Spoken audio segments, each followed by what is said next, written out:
നമസ്കാരം. ഇന്ന് നമ്മൾ വളരെ പ്രശസ്തമായ കാട്ടിൽ മേക്കതിൽ ക്ഷേത്രത്തിലാണ് എത്തിച്ചേർന്നിരിക്കുന്നത്. ഇവിടെ വിശാലമായ പാർക്കിംഗ് ഏരിയയിലൂടെയാണ് നമ്മളിപ്പോൾ വന്നിരിക്കുന്നത്. ഇവിടേക്ക് ബസ് സർവീസ് ഉണ്ട്. ആ ബസ്സാണ് ഈ കിടക്കുന്നത്. ഇത് കൊല്ലം ജില്ലയിലെ കരുനാഗപ്പള്ളിക്കടുത്തുള്ള ഇടപ്പള്ളിക്കോട്ട ജംഗ്ഷനിൽ നിന്ന് അകത്തേക്ക് ഏകദേശം 1 കിലോമീറ്റർ യാത്ര ചെയ്താൽ നമുക്ക് ഇവിടെ എത്തിച്ചേരാം. ഇവിടെ നിന്നും ക്ഷേത്രത്തിൻ്റെ വക ഫ്രീ ജങ്കാർ സർവീസാണുള്ളത്. ഈ ജങ്കാറിൽ കയറാനായിട്ടാണ് നമ്മളിപ്പോൾ കാത്തു നിൽക്കുന്നത്. ഇവിടെ 2-3 ജങ്കാറുകൾ കിടപ്പുണ്ട്. കൂടാതെ ഇവിടെ കടത്തുവള്ളവും ലഭ്യമാണ്. നമ്മൾ ജങ്കാറിൽ കയറി പോകാൻ വേണ്ടിയാണ് കാത്തു നിൽക്കുന്നത്. ജങ്കാർ അങ്ങാ വശത്തേക്ക് പോയിരിക്കുകയാണ്. ഇപ്പോൾ തന്നെ തിരിച്ചു വരും. ഈ കാണുന്നതാണ് ജങ്കാർ. അതുടൻ തന്നെ പുറത്തേക്ക് വന്നുകൊണ്ടിരിക്കുകയാണ്. ക്ഷേത്ര ദർശനം കഴിഞ്ഞ് തിരിച്ചു വരുന്ന ഭക്തജനങ്ങളാണ് ഈ ജങ്കാറിലുള്ളത്. ജങ്കാർ നമ്മുടെ ജെട്ടിയുടെ അടുത്തേക്ക് എത്തിച്ചേർന്നിരിക്കുന്നു. ഇനി നമുക്ക് ഇതടുത്ത് കഴിഞ്ഞാൽ അതിലേക്ക് കയറി അപ്പുറത്ത് കിടക്കാവുന്നതാണ്. കാട്ടിലമ്മ എന്നാണ് ജങ്കാറിൻ്റെ പേര് തന്നെ കൊടുത്തിരിക്കുന്നത്. ജങ്കാറിൻ്റെ ഗേറ്റ് തുറന്ന് അകത്തുള്ളവർ ഇറങ്ങിക്കഴിഞ്ഞാൽ നമുക്ക് ഇതിലേക്ക് പ്രവേശിക്കാം. അതിനായിട്ടാണ് നമ്മളിപ്പോൾ നോക്കുന്നത്.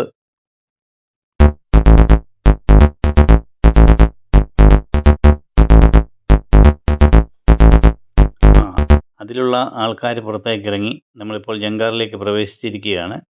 ജങ്കാറിൽ നിന്ന് നോക്കുമ്പോഴുള്ള ദൃശ്യങ്ങളാണ് നമുക്കിപ്പോൾ കാണാൻ സാധിക്കുന്നത്. ഒരു ദ്വീപ് പോലെയുള്ള സ്ഥലത്താണ് ക്ഷേത്രം സ്ഥിതി ചെയ്യുന്നത്. ജങ്കാർ ഉടൻ തന്നെ പുറപ്പെടുകയാണ്.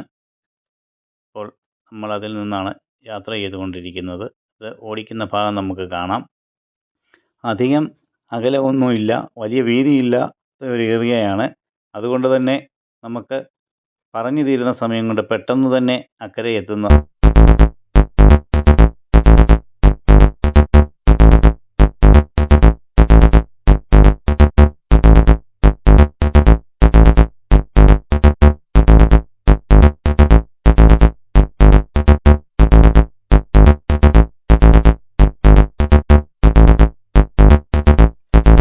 ജങ്കാറിൻ്റെ ഗേറ്റ് തുറന്നിരിക്കുകയാണ്.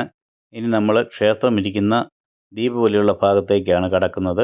അവിടെ ഒരു വെയിലേൽക്കാതിരിക്കാനും എല്ലാമായി ഒരു ഷെഡ് നിർമ്മിച്ചിട്ടുണ്ട്. അതിലൂടെ നമുക്ക് ക്ഷേത്രത്തിലേക്ക് നടക്കാം. ജങ്കാർ ഇറങ്ങുമ്പോൾ തന്നെ ക്ഷേത്രത്തിലെ പാരായണം നമുക്ക് കേൾക്കാൻ സാധിക്കുന്നുണ്ട്. ക്ഷേത്രത്തിലേക്ക് പോകുന്ന വഴിയുടെ ഇരുവശവും ധാരാളം കടകൾ ഉണ്ട്. അവിടെയെല്ലാം പല പല വസ്തുക്കൾ വിൽപ്പനയ്ക്കായി നിരത്തി വച്ചിരിക്കുന്നു. ചട്ടി മുതലായ സാധനങ്ങൾ ഇവിടെ പ്രധാനപ്പെട്ട ഒരു വസ്തുവാണ്. അതുപോലെ പൂജാ സാധനങ്ങൾ, വഴിപാടിനായുള്ള കുഞ്ഞ് തൊട്ടിലുകൾ മുതലായവ ഇവിടെയൊക്കെ വെച്ചിട്ടുണ്ട്. പൊങ്കാലയ്ക്ക് ആവശ്യമുള്ള കലങ്ങൾ മുതലായവ പൂജാ സാധനങ്ങൾ ഇവയെല്ലാം തന്നെ ഇവിടെ ലഭ്യമാണ്. മറ്റു പല സ്ഥലങ്ങളെക്കാളും മൺപാത്രത്തിന് ഇവിടെ വളരെയധികം വിലക്കുറവാണുള്ളത്.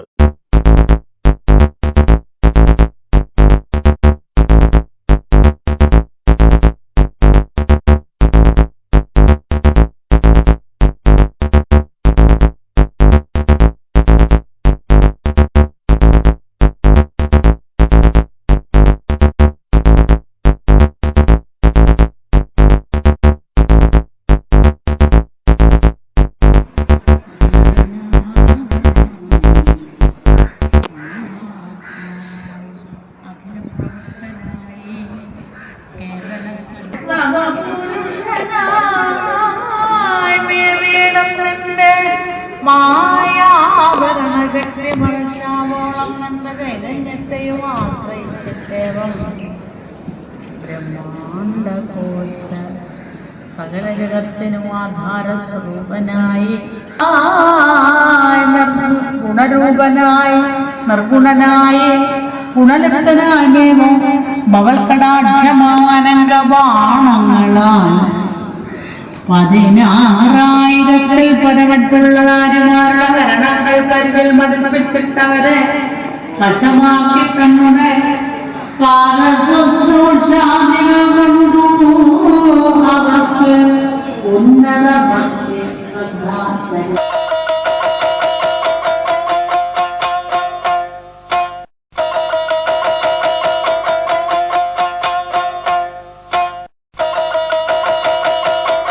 ഇവിടുത്തെ ഏറ്റവും പ്രധാന വഴിപാട് ഈ ആലിൽ മണി കെട്ടുക എന്നുള്ളതാണ്. ആഗ്രഹ സാഫല്യത്തിനായുള്ള ഒരു പ്രത്യേക വഴിപാടാണ്. വളരെയധികം ഭക്തജനങ്ങൾ ഇവിടെ ഈ വഴിപാട് നടത്തുന്നുണ്ട്. ആയിരക്കണക്കിന് മണികളാണ് ഈ ആലിൽ നമുക്ക് കാണാൻ സാധിക്കുന്നത്.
ക്ഷേത്രത്തിൻ്റെ പിൻഭാഗമാണിവിടം.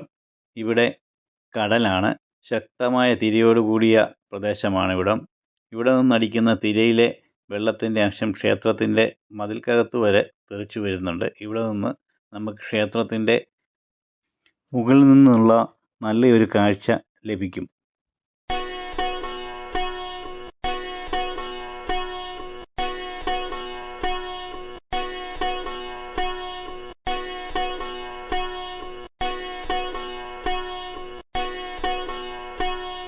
ഇതിവിടുത്തെ അന്നദാനത്തിനായുള്ള സ്ഥലമാണ്. ഇവിടെ എല്ലാ ഭക്തജനങ്ങൾക്കും ഭക്ഷണം ലഭ്യമാണ്.